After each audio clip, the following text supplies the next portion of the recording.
Yeah, it's CC, CEO. Wanna change your life? Come see me, yo. I'ma teach you how to build up wealth for your family, not just for yourself. I'm a bestseller, a house flipper, a businesswoman, a go-getter, a big investor, a goal builder. I can teach you to get richer like millions, baby. You really about to fill your savings. You about to have multiple streams to pass your children, baby. Let me teach you to get your credit on track in the long run. You'll make it all back at Catalyst and watch it all psychology black on firm, but we ain't all black.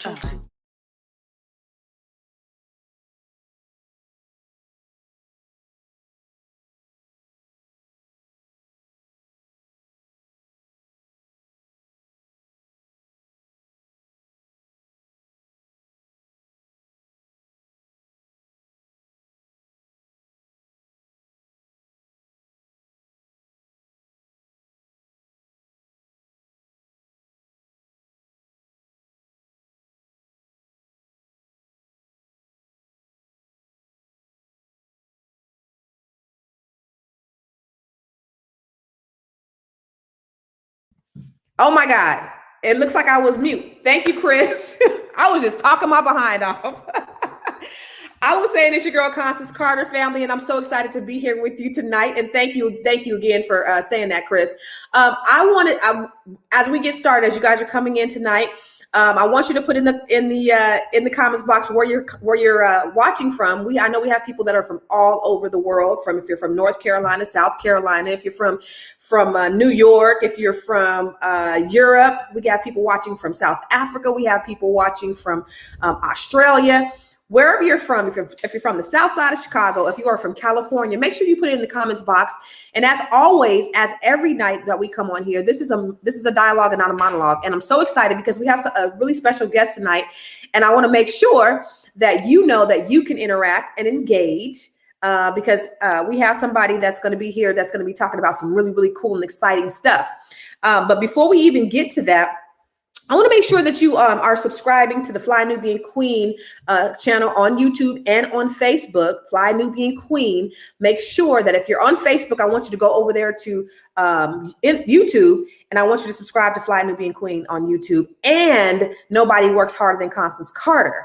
And then if you're on YouTube, I want you to come over to Facebook, and I want you to subscribe to Nobody Works Harder Than Constance Carter, and I want you to subscribe to Fly Nubian Queen on both platforms. I know we're on Periscope, we're on Instagram, we're on Facebook, we're on YouTube, and we're right here in your living room. So make sure, again, put in the comments box where you're from, what your name is, and we want to make sure that you engage like every single night that we're on here.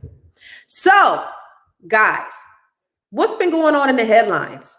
I've seen a lot of interesting stuff in the headlines today. And, being a celebrity is not always easy. There's always something that's happening to them. Some people are of the mindset that all publicity is good publicity. That may be true. I don't know. I don't know if I have a thick enough skin to be that type of person that was put out there, that was thrust out in the spotlight. And then if a bunch of negative things were talked about me, I don't know if I would have a thick enough skin to be able to withstand that. But there are people who are actually built for this. So tonight, we have a special guest. Her name is Miss Wyllisa Bennett, and she is a publicist to the stars. And we're going to talk all about it. So I want to welcome Miss Wyllisa. And you guys, make sure that you chime in, ask questions. She will take your questions. She has a lot of great things going on. She is a publicist for so many people. Miss Wyllisa, Hi. How you doing? Thank you for joining us today. I am so excited about talking to you tonight. I'm excited to be here. Thank you so much for having me. It's really exciting. Yes, thank you. So who do you represent? Tell us about who you represent. Oh, I have represented some of the household names from Nene Leakes to now I'm working with Luenell. She's in Coming to America. I've worked with Victoria Rowell from Young and the Restless. I've been in business for 20 years. This is my 20th year in Los Angeles. So I have worked hard to make people famous and keep people famous. So I saw that. I was looking at your website, and that's what you say. You say I not only make people famous, but I keep people famous. What is that? I keep people famous for sure. Exactly. That really, that's the harder job, keeping people famous, keeping them relevant, keeping eyeballs on them in a good way. And I do prescribe to all publicity is good publicity. Really? Even if your name gets tarnished in the mud. Only there is one exception, and that's R. Kelly. That there are exceptions, and that's a big one. So would you represent R. Kelly? Absolutely not. No? No. Because I really feel like when I am selecting clients and working with clients, not only do I represent them, but they also represent me to a certain way. So I'm very picky about who I choose to work with, because one of the things when you're trying to decide whether you want to take on a client, are they sellable? That's, at the end of the day, I'm a salesperson. Right. I'm selling them to media, to influencers. Are they sellable? Is this a person that people would be interested in getting to know? And if they are, then yes. If they aren't, no. If I'm not excited about them, nah. So you're from the South. Where are you originally from? I am from a little town called Burlington, North Carolina, which is right between Chapel Hill and Greensboro, North Carolina. Okay. So, and then I went to HBCU school in Durham, North Carolina Central University, which is one of the top HBCUs in the country. And then from there, I started my career in Charlotte, North Carolina, the Queen City. And I actually started off as a writer. So, when I was coming up, we didn't go into public relations, and then, we didn't major in public relations and then go off and, be a publicist. What you did was you started in news, and then, you build up your skills, and then you segue into public relations. Really? So that's what's the difference between publicists and public relations? Well, public relations is the discipline. A publicist is just like the title of what I do. But public relations just basically is the discipline, like marketing, advertising. Oh, okay. Yeah. So how did you end up in LA? Oh, I quit my job, sold my house, and got on a one-way flight to Southwest to Los Angeles. And 20 years ago. Who's your first client? Did you have any clients like? Yes, no, I didn't know a soul. I had never been to LA other than to look at my apartment.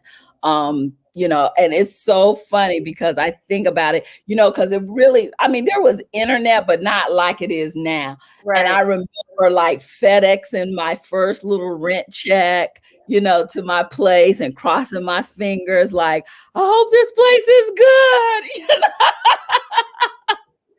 Oh my God. Yeah, and I came out in April and to look at my place, and it was okay. It was all great. And then because I don't live too far from the beach, because I'm near the Santa Monica area, the Brentwood, Santa Monica area. And the funny thing is I chose the Brentwood area because, on the news, there was the whole O.J. Simpson thing. And so Brentwood was always in the news. And I said, well, that must be a safe place to live. So I was like, okay, I'll just live in Brentwood because I know this is a safe place to live, And so I've been here ever since, and I cannot believe it's been 20 years that I'm celebrating 20 years, in the industry. Wow. Yeah. So I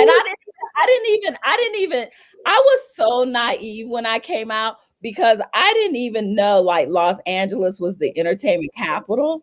So when I came out, because I was coming from Charlotte, North Carolina, which was a corporate America town, and banking was the big industry.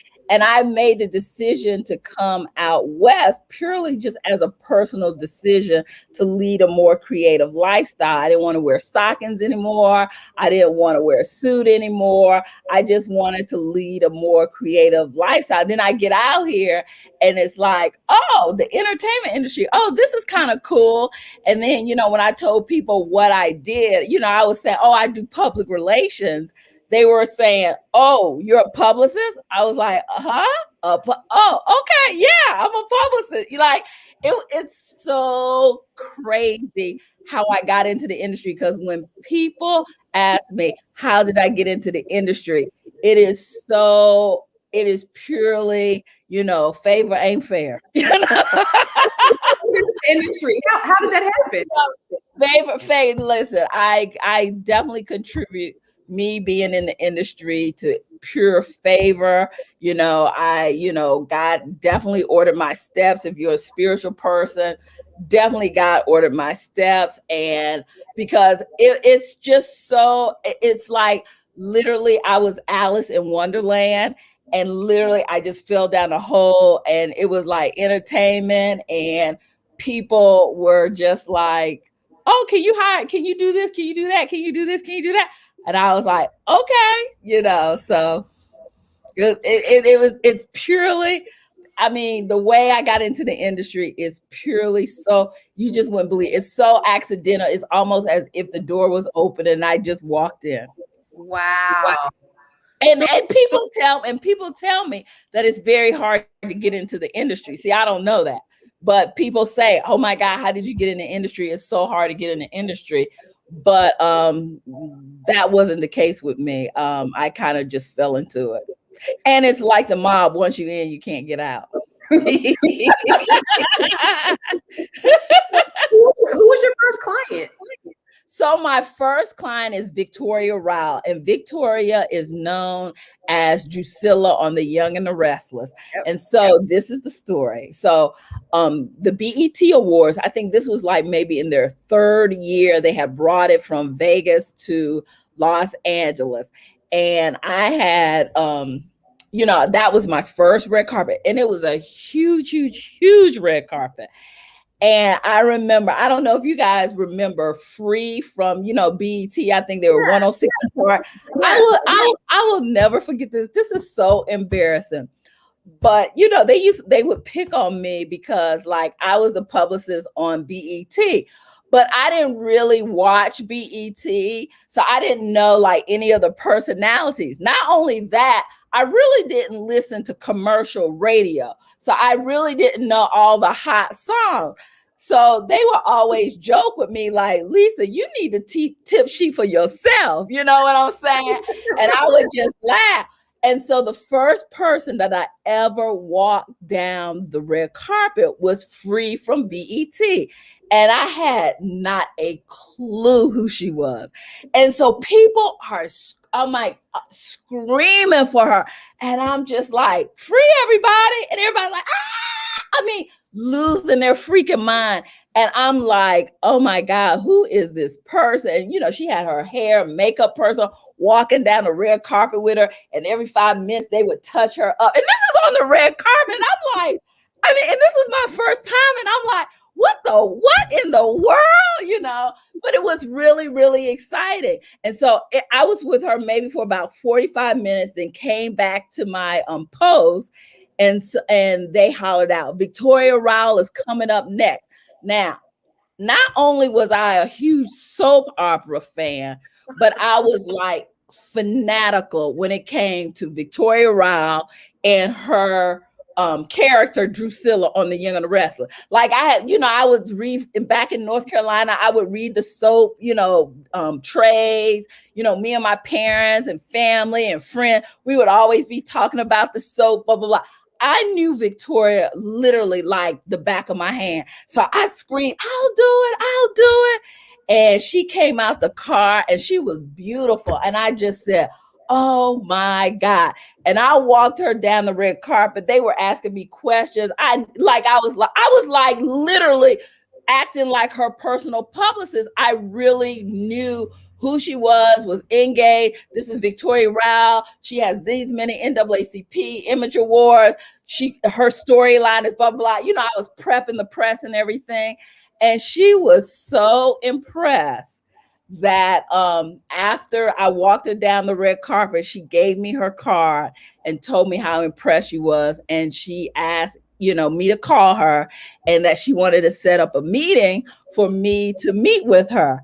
And I was like, oh my God, I can't believe this. This is absolutely crazy. I can't believe it.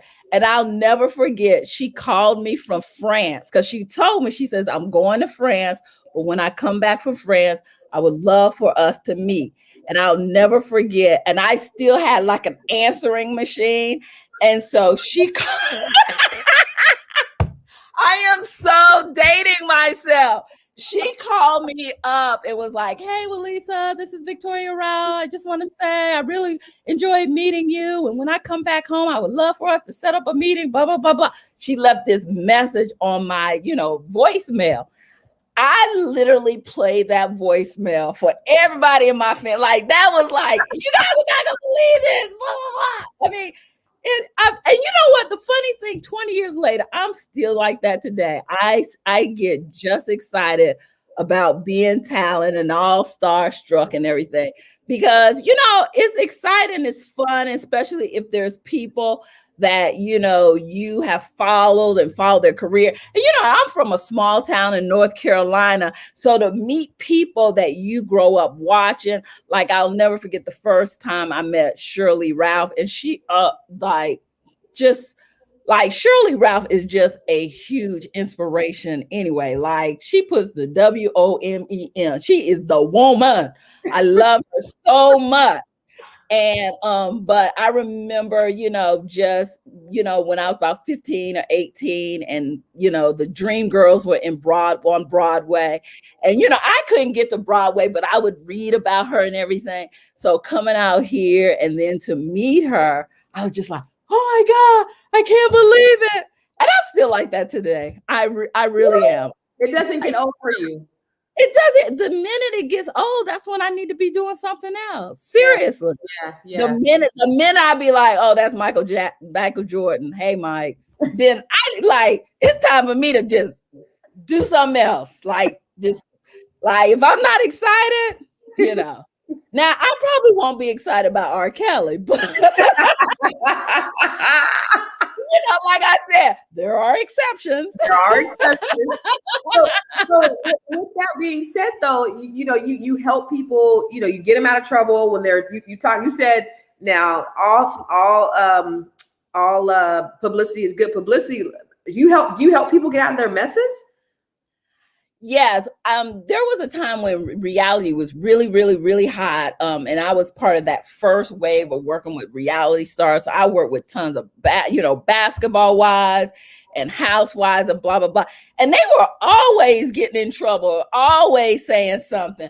And so you had to put out a statement. I used to call my statements are us. You just put out a statement, always putting out a fire, always, just because, in reality, they keep stuff going constantly. You know what I'm saying? So yeah. I always had to put something out, when it's usually with reality stars that you constantly have to put something out, clarify something. Right.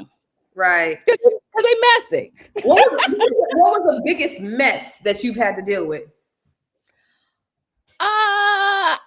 Reality stars are messy, period. They can be messy. So I'll just say, you can go to WyllisaBennett.com and see some reality stars that I've worked with and just know they messy. Reality stars are messy. Yeah. So you always got to do some type of damage control. But, that's just part of the job. And, you enjoy it. But it's like, you go to sleep and you wake up and you never know, what's going to drop. Yeah. Oh my God, what did you say? What did you do? Oh my God. You don't know what's going to be there on the headlines first thing. Exactly. But you said you help make people famous and keep people famous. How do you help make people famous? Well, I've done that over and over again. People who are little known or they may have a small role in something, it's just a strategy. It is a gift. I think I do have a gift, but it is definitely a strategy how you think through stuff. Because, you know, as a writer, you know, I started my career as a writer, reporter, you know, you're always telling stories. So if you can come up with the right story and tell that story over and over again, you know, people will believe you. It's just like, you know, like Trump with the big lie. You know, he says, he says he won the election.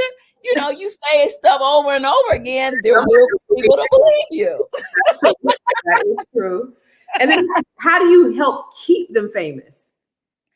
Keeping them famous is actually the bigger charge and more, you know, because you really have to, it's almost like when someone is on top, how do you keep the person on top? Yeah. And again, it's a strategy that you use. And you know, there's some trade secrets, you know. Yeah. Because I would imagine, like, you know, I mean, do you make sure that they're placed in certain blogs for certain things? You get a little controversy, put a little some. I mean, you know, like, you know, the fun thing about working with reality stars, I will say, is you can be, in terms of being the most creative, reality stars, you can be the most creative and you can have the most fun, and you really can play with the press. Because like I said, in those early days, you know, we would tip the blogs off where someone's going to be coming in, what flight they're going to be coming in, what restaurant they're going to be coming in. I mean, I can remember being at a very popular restaurant and running from the press and dodging them. I mean, listen, I have done a lot. I've done a lot. I've seen a lot. And sometimes I didn't need to see. Let's go over to, we want to be seen, and now let's go over to Mr. Chow's, you know, that type of exactly. Yeah. You know, you go to Mr. Chow's, you see everybody there, you come out, there's press there, and it's really exciting. I mean, it's exciting for me. It's a lot of fun, because you really can manipulate the press. If you're a good publicist, you know how to not manipulate. Maybe that's a harsh term. Massage the press. Okay. You know, into thinking the way you think about your client. Yeah. So that's really easy, you know, to do, to massage them. And it's really thrilling when you put something in play and it happens. So like, say for instance, you go to Mr. Chow's and then you come out and there's press there and you set it up, and then the next, you know, within a couple of hours you see your picture, you know, in the blog with your talent, and knowing that you set that up, you know, that's a certain level of satisfaction. Yeah. It's a certain level, but you know, you giggle too, because it's like, oh my God, this is so easy, you know. I mean, just because I make it look easy is not easy. There's a lot of work and prep that goes behind the scenes. Sure. But you know, it is satisfying. The you know, those things that you do, that's almost like the performance part of my job, really. You know, it's like, you know, like being an attorney, you know, you spend hours and hours preparing for a case, but then when you walk in the courtroom, that's really the performance that you get to deliver and perform and blah, blah, blah. That's really the performance. So that's how I feel about being a publicist. I spend, you know, hours, you know, behind a, you know, computer, writing, working, researching. I read a lot of headlines, a lot of newspapers throughout the day, and to keep up with what's going on. But then when I'm on the red carpet and I get to dress up and put on makeup and everything, that's the performance. So that's a lot of fun. That has to be really fun. That's a lot of fun. Now, you said you've worked with a lot of people. Who's your most favorite person to work with? Well, that's kind of hard because, you know, everybody's like your child. So I can't say, that's like saying, well, who's your favorite child? Yeah. So I'm just going to say, I like working with everybody. I like working with them all. I love all my children equally. Anybody that you didn't like working with? There has been some clients that I have taken on I didn't particularly like, but they were sellable. Anybody you have to fire? Oh, yes, definitely. Yes. Divos, people who were just really, really hard to work with, or people who couldn't stay out of, like, what was the reason that you would have to fire? The number one reason that I fire anyone is if you don't listen to what I say, then why do you need me? Right. Because it's like going to a doctor and the doctor is telling you, no, you have the symptoms of a cold, and you walk in telling the doctor what he should be doing.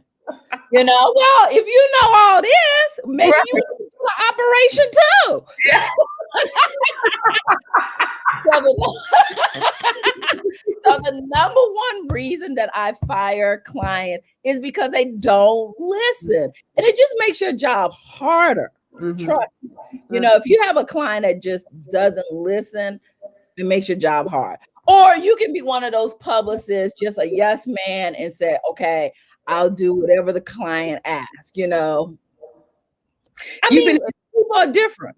You've been doing it too long to be that type of publicist. Like, exactly.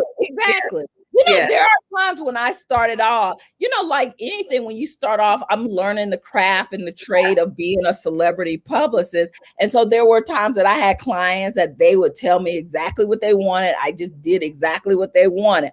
Now at this juncture, if it goes against like my instinct, because I really work on instinct, and of course I have years of experience, but instinctively you just know what to do. It's really, like I said, for me it's a gift. I consider it a gift.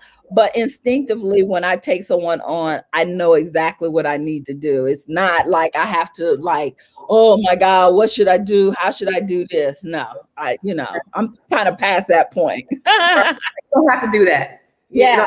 So when you have somebody that doesn't believe in this, doesn't want to be in the same strategy or believe in the strategy that you have, when you get in the car, we all got to go in the same direction.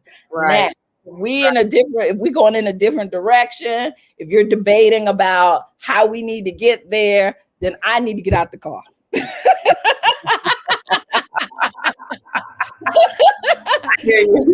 So is part of your job like helping your clients to like procure deals or anything like that? Sometimes, like, I'm not. So one of the things that I always have to clear up for people, because people hit me up on Instagram and everything, there's the holy trinity in the entertainment business. There's the publicist, there's the agent, and there's the manager. So I'm going to explain just very easily what each person does. The agent is the person that gets talent jobs. Okay. That's their sole purpose in life. They don't care about nothing else. Their job is to keep talent employed, get them a job. The manager is the person that says, oh, that's a good idea. That's a good opportunity. You should take that job.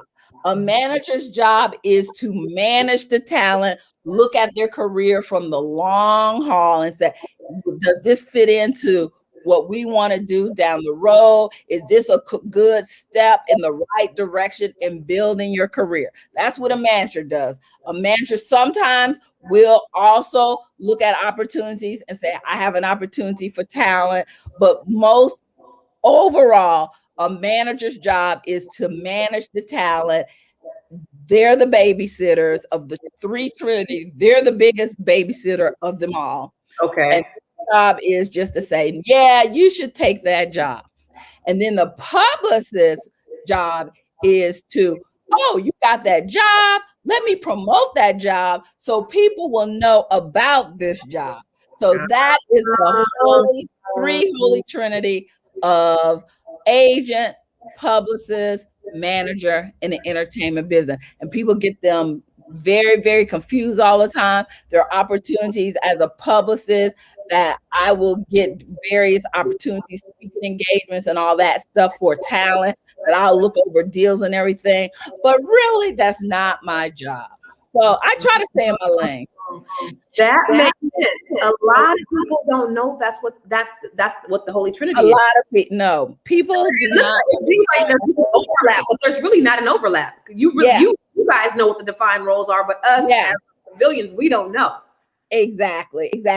And, like I said, there are opportunities. The manager somebody will hit up the manager. Hey, we would like your talent do X, Y, and Z. And they'll go ahead and knock out the deal. There are times from a promotional aspect, they'll come to me and say, we would like your talent do X, Y, Z from a promotional aspect. And I'll sign off on it. But the Holy Trinity, there is a Holy Trinity, and we have very specific jobs. Right. And then I would say the next important person would be the entertainment attorney, who sometimes function as an agent or a manager. But, having an entertainment agent to make sure the contract is tight, that's important. If I was a movie producer, I would go to the agent or I would go to the manager. For what? If I was doing what? Like what do you want to do? If you are a movie producer trying to get a film, if you're a movie producer trying to promote a film, what? No, I want to hire the talent to be in my movie. So would I go to the agent or would I go to the manager? Agent. You would go to the agent. You would probably talk with the agents and studios, and studios have deals. Agents have, packaging deals where we have this director and this actor that would be great. It's so, that's basically, there's a way to do everything. But basically, you have a movie and you're trying to cast it, you're going to find a casting director. Sure. You're going to work with the studio, and you're going to work with agencies. Studios have relationships with various agencies. Various agents, they might represent talent, a director and a writer. And they might say, okay, you can have all three of these people for the low price of boom, boom, boom, boom. You know what I'm saying? So it's different way. There's not one what kind of way, that is the thing about Hollywood that I find. I say, I came to Hollywood and I got in the industry basically being Alice in Wonderland and falling in a black hole, and there I was. But you could be at Starbucks sipping a Frappuccino and somebody could discover you, and then there you are, you're in the movie next week. So, everybody's road and path to Hollywood is very, very different. And then some people could be there for 10 years and then end up on Skid Row and not ever do anything. And absolutely, it just depends on your path. So right now, you guys, everybody, I am talking to Miss Wyllisa Bennett. She is the talent, or not the talent agent. She is the publicist to the stars. She represents so many great stars, including Nene Leakes, Luenell. Who else you got? I've worked with household names. I've worked with Nene Leakes, was one of my favorite talent reality stars that I worked with. I worked with Brandy Maxell with Basketball Wives. I'm working with Luenell, who's one of the funniest comedians, around. I've worked with Sheryl Lee Ralph, Victoria Rowell. So I've worked with a multitude of people, as well as, I represent various films, directors, writers, media experts. So, I'm pretty well rounded. How can people reach you, or how can they say somebody wants to hire you as as their PR agent? How do they contact you? Well, I am Googleable, number one. Yeah. Spell my name, I am Googleable. And you can always go. Now people hit me up on Instagram. You know. I would imagine that. I just got to remember to look at the DMs. And look at the other DMs. Exactly, because, it's like messages be coming from everywhere. It's like, Yes. So you guys, make sure you're hitting the thumbs up button. If you're on YouTube, make sure you're hitting the thumbs up. Share this link out. If you're on Facebook, there are thousands of people watching right now. Make sure you're sharing this. Make sure everybody out there is seeing this broadcast tonight. We have the beautiful Miss Wyllisa Bennett on here. Thank you very much. Wyllisa, I want to ask you about some stuff that's going on in the news today. So every day we have something new that's happening with these celebrities. So I just want to kind of get your opinion on a couple of things. Okay. Great. So the first person I want to ask you about is Mr. Lionel Richie. Wow. Now he's been with his girlfriend since like 2014, but for Okay. some reason they're trending today, and everybody's talking about, everybody's up in arms about her age. He's like 41 years older than her. He's 71. She's 30. So what's going on with that? What do you think about that? Age ain't nothing but a number. Is that good publicity for? Is that good publicity for him or for her? That's great publicity for him, and that's even better publicity for her because nobody knows who she is. Right. Boom, now she's on blast. And the funny thing, when people are talking about people get deals. Like tomorrow, you'll read she gets signed to Wilhelmina, or the craziest things happen. Or she'll become an influencer on Instagram. So for her, it's a huge come up. Right. I mean, we've been knowing about Lionel Richie forever, what I'm saying? So it makes him look good because, he's this older guy still pulling the young babe, but for her, it's a huge come up. Yeah. I looked at her page, and I think she has some kind of candles or aromatherapy page that she hadn't even updated in like 5 years. So, that's probably going to start getting some followers and start getting some traffic for her too. Mm-hmm. That you know what? It's so simple. Like I said, now it is so freaking easy. Like the media, like we gravitate to stuff so quickly. That's why I say it's really easy to massage the press. It really is. Yeah. All right. So what about I was looking at Dr. Dre. See, Dr. Dre he has a new rap that's coming out talking about get your hands out of my pocket. And he talks about, how his aneurysm was a result of the stress that he has going on with his soon to be ex-wife, with all that's going on. What do you think about what's going on with them? Well, Dr. Dre has been very controversial as far as women is concerned. Now, I know he's a hip hop legend, blah, blah, blah, and you can sing to the beat of his music and everything. But when it comes to women and maybe the treatment of women, he's not, he's certainly not a role model. Right. So, I believe that if he's had an aneurysm because of all this stress, karma's a bitch. Boop. That part. And she said she wants access to the house because she thinks that he is letting these other hussies wear her clothes and shoes. And he won't let her in the house. Well, listen, I would want all my clothes, all my shoes, all my bags, all my jewelry. Like, yes, honey, get your stuff. Get it. Because I'm sure she got stories to tell. Right. Exactly. I mean, I will say this.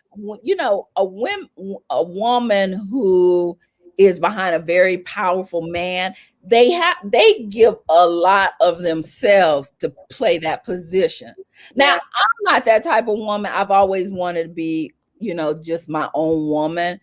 But for women who are willing to play that position and give up themselves, you got to pay them. You got to pay to play. So do you think she deserves to pay to play? Do you think that she deserves all the money that she's asking for? I'm sorry, say that again. I said, do you think that she deserves all the money that she's asking for? How long they been married? I think like 18 years. Absolutely. Half. Yeah.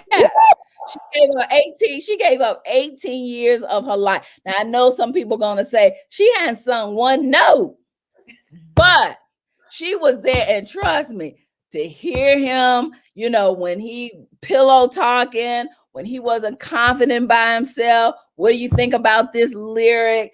If you've ever dated a guy, if you've ever had a significant other, you have to be there to listen to them, to tend to them, and to support them. And if she's done that for 18 years, yeah, she deserves it.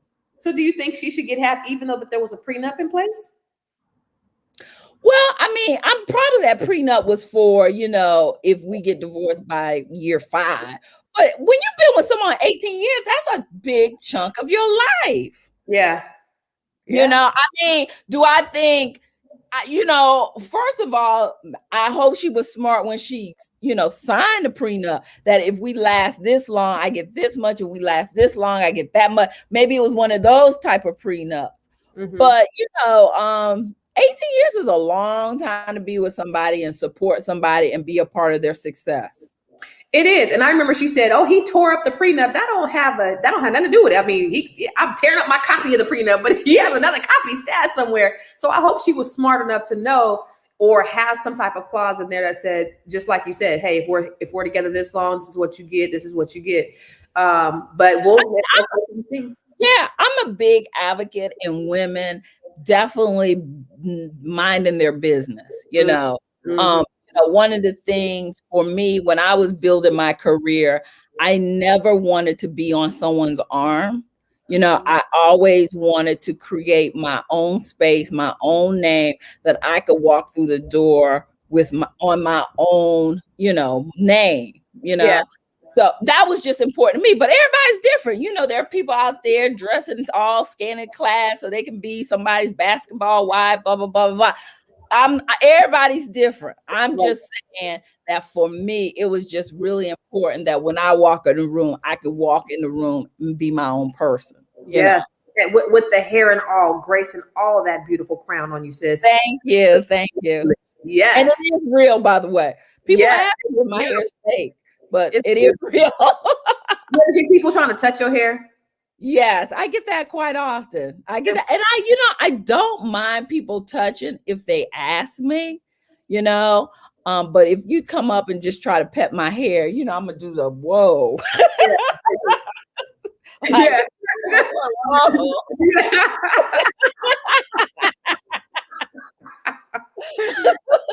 Yeah. So. Okay, so let's talk about, oh no, not that one. Let's talk about this one.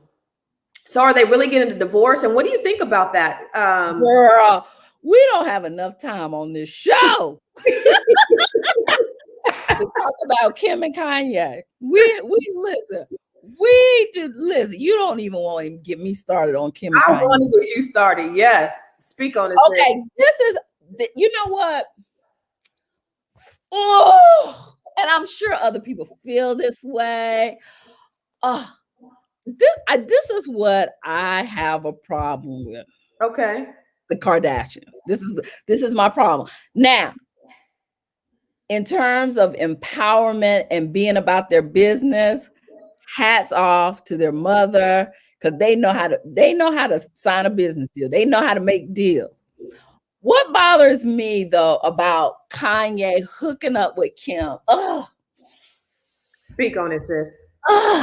I just don't like the fact that, he hooked up with her, gave her relevance in the culture, and she basically monetized off the Black culture when he could have I would have liked to see him boost up a sister. You know what I'm saying? But that's just me. I always like to see Black men when they in positions. Listen, I'm not saying, if you dating out of your race, I'm not saying I got a problem with it, but maybe I do.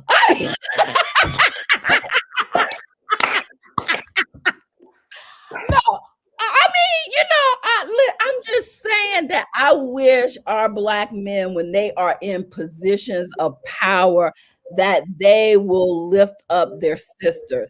And the biggest problem that I have always had with Kanye is, he chose Kim, and she has the whole fam has really monetized off of Black culture. I mean, and it's just like, but they not really about the culture. That's the thing. It's one thing, if you can be a different race, but you can still be about the culture. And I just don't ever feel like they're about the culture. I feel like they rape the culture. You know what I'm saying? That's just my feeling. So because of my feeling on that, and then Kanye married her, it's just like, you gave her relevance in our culture, and she's not really relevant in our culture. Yeah. Don't get me talking about them. Yeah, I mean, like Kardashians, like you don't. Yeah, he really did kind of make them relevant. Yeah. This side. And it's like, he talked about getting lipo. It's like, how you gonna be with somebody Come on, bro, that's encouraging you to get lipo, but your mom died of lipo? And I just feel like if Dr. Donde West was alive and well, he probably would have made a different decision. But see, like I said, don't get me talking. We would be here all day talking about Kim and Kanye. But that reminds me, what you're saying, it reminds me of what Snoop said. Remember when he first had lost his mind, and Snoop said that's because he needed to be with a sister. If he was with a sister, then he wouldn't have been doing all that. I'm just saying, because sisters are just not gonna let a brother just run around any old kind of way looking crazy. We just not gonna do that.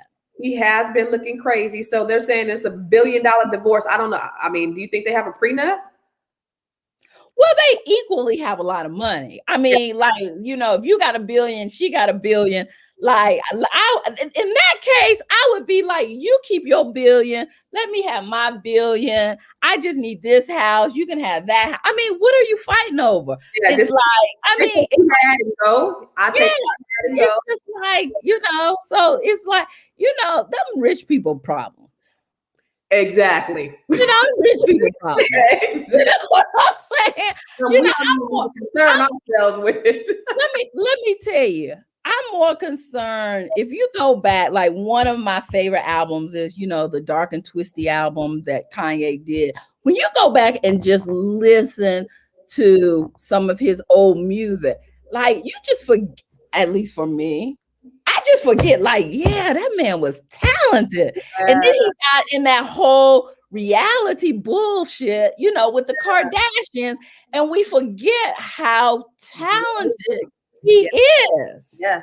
And then he just became weird. He just became weird. So, go back, play your favorite, Kanye album, and, reflect on that. Yeah. College Dropout. Yeah. That was the one. Just listen. Yeah. Yeah. He was. Yeah. We might have to take a break so I can play some Kanye. Right. Me too. I think that's what I'm going to do as soon as I get off of here. Exactly. Because when you play some of his older music, you remember, oh my God, remember when he came on and he was this brilliant producer, and then like his music is just timeless, amazing music. Yeah. And you forget, because you get all caught up with the Kimye situation. Right. Yeah. Just mess. And I think for me, this is just me as a publicist, I think she hurt his brand. I agree. I think she hurt his brand because, now he's crazy Kanye. You know what I'm saying? Yep. Lost all kind of respect from his peers, from people he's trying to do business with. Exactly. Yeah. He lost all kind of respect. So lastly, I want to ask you about somebody who's really making moves. Like, it's just like, you always think, what's next? What's next? And I mean, this is goals. This is business goals. This is relationship goals. I mean, this person has everything on lock. Mr. Jay-Z. So today, Moet and Hennessy announces their partnership with Jay-Z. I guess they're buying 50% of his champagne, stake in his champagne business. And then just a couple months ago, he just announced his cannabis business that he was launching. Yeah. This dude is and the funny thing is he's launching a cannabis thing, and I'm working with a group, an organization that's part of that. So I got to put together a press release for that partnership. But Jay-Z, now this is what I have to say. So I'm obsessed with mobsters and drug dealers. Like, let me tell you, I can watch like my all-time favorite show on TV is The Wire. Okay. And then my second favorite show is Breaking Bad. And then one of my favorite movies is The Godfather. I love these crime shows and drug dealing shows and everything. And I look at these documentaries and blah, blah, blah, because the mind of a drug dealer is amazing. Like, if they did that legitimately, and I feel like Jay-Z is the embodiment of someone who started on a corner and used his mind to go legitimate. And I mean, I feel like he's that embodiment of, there are smart businessmen, some legitimate, some are not. But I think Jay-Z is just the embodiment of, here was a hustler that went legitimate. Boy, can he hustle. Yes. I mean, his business acumen is on a whole nother level. It's like every business deal is like $1 billion deal. Like, how many billions can we? And I love it. And my thing is, you know, because you know, I own businesses. I just pray, and I'm sure he is just opening up opportunities for other people who are coming behind him. Yeah, exactly. Creating opportunities for other people that look like him, because that's the most important piece of everything he's doing. Is what is everybody else? What are you building for everybody else? I think that is a very, very, very important point, because, you know, when you go off to college, you know, when I went off to college, you know, nobody taught me how to run a business. They don't teach you that in school. They teach you English. They teach you how to diagram a sentence, you know, all that stuff. But nobody says, hey, this is how you run a business. So even though I had the craft of how to be a publicist, how to be a public relations practitioner, I had to teach myself and work with other consultants on how to run a business. And it's hard. I mean, listen, it's hard. It's hard running your own business. You know, for sure.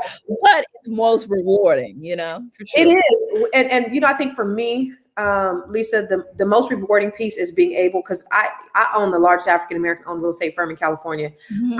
So everybody that works for me outside of like my staff, they're business owners. So mm-hmm. I'm not showing them how to sell houses. I'm showing them how to run their own businesses, each and every one of them. I'm showing them how to just kind of create their business and duplicate. And so I'm teaching them something that goes far beyond just working, but something that's them beyond this time and space right now, that's transferable to any industry. You know, that's what I love. Exactly. And, you know, coming from North Carolina and old school, you know, their philosophy was, you know, get your education, get a good job, and you stay on that job 20 years, get your retirement, and then you die. Right. When I came out to Los Angeles, one of the things that I realized about Los Angeles is that they respect you having a job, working toward doing your own thing, having your own business, and failing, as opposed to being in a corporate 9-to-5 job and winning. Like it's almost, it was the funniest thing. It's almost like in the entertainment business in LA, it's almost like frowned upon. Oh, you got a 9-to-5 job? Oh, okay. You know, and so I kind of like, you know, this city definitely respects, you know, the hustle, and definitely, you know, being an entrepreneur. And I'm really, really excited about the new generation behind me, because they are entrepreneurial, they're creative, they have so many opportunities. And, you know, they don't come out of school and think, okay, I'm gonna get a good job and stay on it 50 years and then die. I mean, they're starting their own websites and blogs and being influencers. And I, you know, the young kids, they really, wow, you know, they are really doing it. I need to connect my daughter with you, because she's a senior. She'll be graduating from Hampton in May. Yeah, in Virginia. That's a great school. Great school. She's a marketing major. Uh-huh. We bought her a house. She has her own condo out there. Mm-hmm. It was her house. It's in both. Mm-hmm. She's now a homeowner. That's smart. She also has a real estate license here. So she's one of my agents. And so what she did is she started her own marketing company. So she saw a need within my agency with my agents. They, they're older. They know a lot of some of them know social media. So she created a business out of that where she's doing their social media marketing. Exactly. See, that's what I'm saying. These young kids, man, they on a whole nother level. Right. They really are. Yeah. And I've been teaching her entrepreneurship forever, but what she's been doing is she interns for We Buy Black. She interns for Cross Colors. They're coming back. Cross Colors. You remember Cross Colors? They're coming back. Of course I do. Yeah. And so she's been being mentored by some publicists because she wants to get into the PR field, that's the direction that she really wants to go in. But right now, while she's a senior, she's making some money doing her own business. That's great. Around Black. You can tell her I can get on a Zoom with her and she can ask me anything she wants, and I'm happy to chit chat with her. You know what? And I would have actually had her on here with us in the green room, just to talk to you. But she's on a plane right now. But I definitely want to connect her with you because I just people who are operating in that space that are actually living it and doing everything that she wants to do. I just want to, as her mom, introduce her to as many people as possible. But she's on her own. She's being mentored by publicists. These kids are something else. They're really go-getters. They really are go-getters. Resourceful. They don't want to work 9 to 5. What are the people? What are the people that are after millennials? What are they called? I forget. The next generation after millennials. Generation Y. Z, whatever, elemental B, Yeah. But I barely know what I am. But they don't want to work jobs. They want to own their own businesses. They don't. She said, "Mom, I seen a long time ago. I don't want to be up in nobody's cubicle. I don't want to have to go to Exactly. They are really go-getters. They really have a good eye for what they want and how they want to use their talents, and they're very creative about how they want to use their talents. So I really look at this next generation in awe. And they have they have so many resources that we didn't have,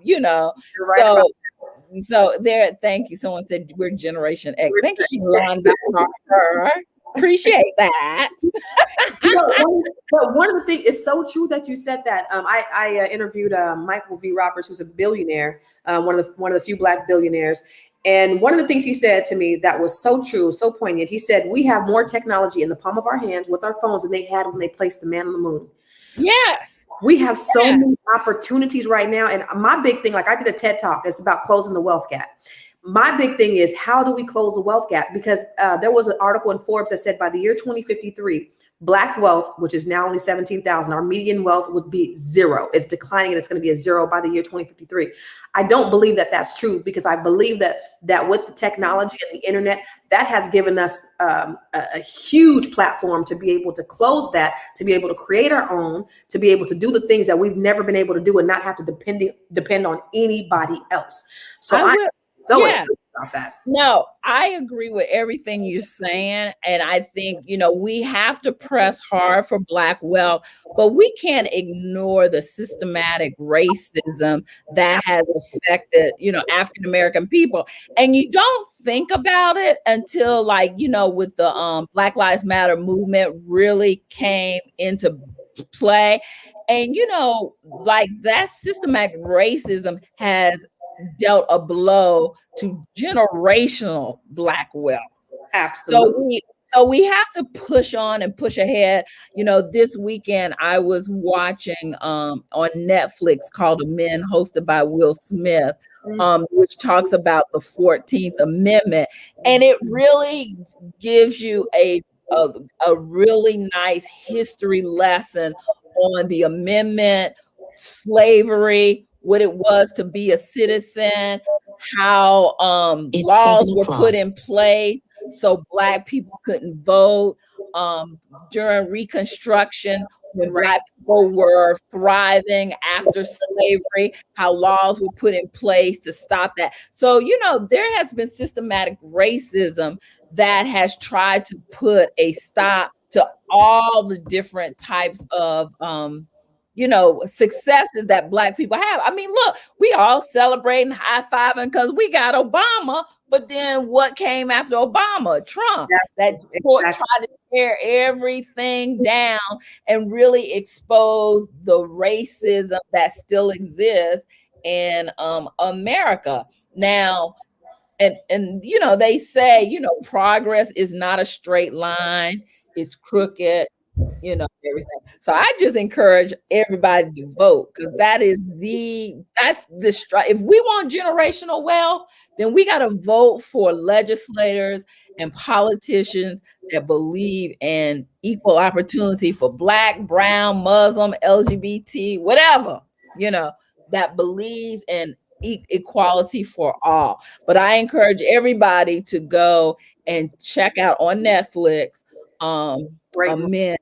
Yes, because that's a wonderful history lesson.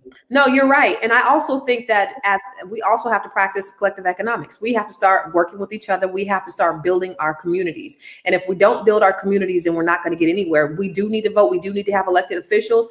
Problem is, once you get into politics, I know so many politicians, once they get in that position of power, then you start to have people who have the money. They're influenced by the money. Now, now their interest that they had, your interest that they had initially is now no longer their interest. Now their interest is the bottom line. But to your point, you're absolutely right. We absolutely have to vote, but we have to get ourselves in power, because you're right. And in my TED Talk, I do talk about the history of redlining and those things that affected our wealth positioning. The reason why we're not in this position, because 90% of wealth in this country is generated through real estate.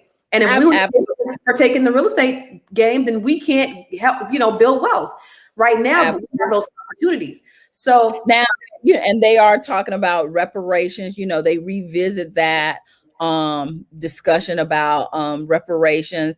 Ta-Nehisi Coates wrote a wonderful column about reparations. Go search, type in Ta-Nehisi Coates reparations. He's our modern day James Baldwin. Just a beautiful writer. But the problem is Biden nor Harris are interested in talking about reparations that I've seen. And so although we're talking about it's starting to move. They're starting to talk about it in the House. So we'll see. I mean, if they ready to cut me a check, hey, I'm there to I'm here to cash it. I know we deserve it, but see, they don't want that to happen, because then that will somehow it won't give us an advantage, but it might just give us a little bit of an equal footing. And by God, they don't want us to have an equal footing. They want to keep us lower than them so that they can stay in power. Unfortunately. But that's the reason why I said reparations, we need it, but we need to be self-sufficient, independent, and work together as a collective to push our own agenda in our own community. And because I have come to this conclusion. The comedian, she's a white comedian, Chelsea Handler, and she said that they created the problem of racism and white people need to fix it. That part. It's not our problem. Yeah. It really, when you think about it, it's not our problem, because we could be angry and we could go on a tear and want to get revenge on white people. But, we don't want that. We just want to live in peace. We don't want a knee to our neck. We just want equal opportunity. It really is white people's problem. They need to come up with some way to fix their problem so they can get along with everybody. Because it's not us not being able to get along with everybody. They got the problem of getting along with everybody. And January the 6th, that we didn't need to do anything. All the Black people, brown people, Muslim people, and everybody that's non-white, all we did was sit back and watch white people act a fool. Yeah. And they needed to see themselves how we see them. because they don't see themselves like that. Yeah. And they needed a spotlight on this is what we talking about. Mm-hmm. This is what we're talking about. To your point, though, they need to fix the problem. They need to, like, it's a white person problem. They the one that brought us over. They the one that came up with, all the race. Here's the thing to that, though. We need to worry about ourselves too, because we need to worry about ourselves. We need to worry about ourselves, but we need to worry about ourselves. We need to do our part to fight against racism and social justice. But at the end of the day, that's a white person problem. They are the ones that came up with, they the ones that created the problem. They have to help resolve the problem. And if they don't help resolve the problem, we're always going to be like this. But they got a chance to see themselves on January 6th. Agreed. I just think that to your point, I think that we need to just be focused on building, and just being mad is counterproductive. Just being, going back and being mad don't do nothing. Dr. George said white people ain't worried about you. White people are worried about their communities, their families, their households. Black people spend too much time worried about white people. Black people spend more time worried about Black people and our issues, our communities, and building I totally agree. I agree. Yeah. I think we need to worry about ourselves. Yeah, we need to worry about ourselves. We need to keep pushing. Yeah. It takes a Martin and a Malcolm. Absolutely. It takes both of those type of energies. There you go. Absolutely. Yeah. Well, this has been so fruitful. Oh my God. This has been so awesome. If you love Wyllisa Bennett, she has been absolutely, truly amazing. What's your Instagram? Wyllisa Bennett. Everything is Wyllisa Bennett because, I have such an unusual name. Who has the name Wyllisa Bennett? So everything on all my platforms, WyllisaBennett.com, at Wyllisa Bennett, Wyllisa Bennett on Twitter, Wyllisa Bennett. So the key is knowing how to spell my name. Right. It's 2 L's and 1 S. That's correct. 2 L's and 1 S. Yes. 2 L's and 1 S. Because I kept doing 1 L and 2 S's, and then I had to go back. No, it's 2 L's. Yeah. So it's WYLLISA. Yes, because if you try to spell it the other way, that email will bounce right on back to you. At Wyllisa Bennett. Yeah. So follow me. Does anybody have any questions or anything? Well, they take a question or two. Earlier, it's a lot of folks on here. They were asked. I think we answered the questions that they were asking them earlier. Yeah. But if anybody has any. questions, do you get tired of keeping clients famous? No, I am so if you do what you love, you never work a day in your life. Yeah. So I literally am excited to get up every day and do what I do. Yeah, it's not even like work. Yes. Questions earlier that I seen on here as we're looking. Do you get tired of keeping clients? Maybe that was. Yes.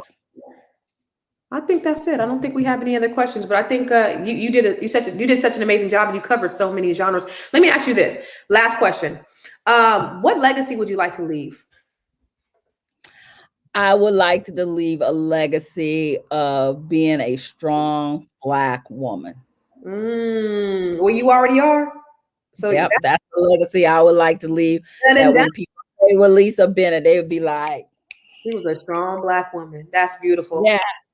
Well, listen, you guys, thank you guys for everyone that tuned in tonight. We've had thousands of people on here. Really thank you so much. I'm reading the comments, and everybody's been so lovely, and it's been so great talking with everybody. So I really appreciate the wonderful feedback. Yeah, they've been really, yes, you said we covered a lot. Thank you. And tomorrow I'll be doing my Constance Carter VIP. So every Tuesday, I do a VIP where I just talk to people one-on-one. They can ask me questions. And guess what? If you haven't signed up, go to ConstanceCarterVIP.com. The first month is free. So you can come in there and talk to me and Dr. Boyce Watkins. Do you know Dr. Boyce Watkins? That name is familiar. Okay. Well, this is one of his platforms, but he's a financial genius. And so we've partnered up. to just help bring, just great content to our community. So Brother David said, no, don't leave, y'all. Thank you, Brother David. But this is on YouTube, this is on Periscope, this is on Facebook, and it's on all different platforms. We'll have it on Instagram tomorrow. But you have been absolutely amazing, and thank you for having me on. Yes, we'll see you again on the other side. This has been awesome. Yeah, it's CC, CEO. Want to change your life? Come see me, yo. I'ma teach you how to build up wealth for your family, not just for yourself. I'm a bestseller, a house flipper, a businesswoman, a go-getter, a big investor, a goal builder. I can teach you to get richer like millions, baby. You really about to fill your savings. You about to have multiple streams to pass your children, baby. Let me teach you to get your credit on track in the long run. You'll make it all back.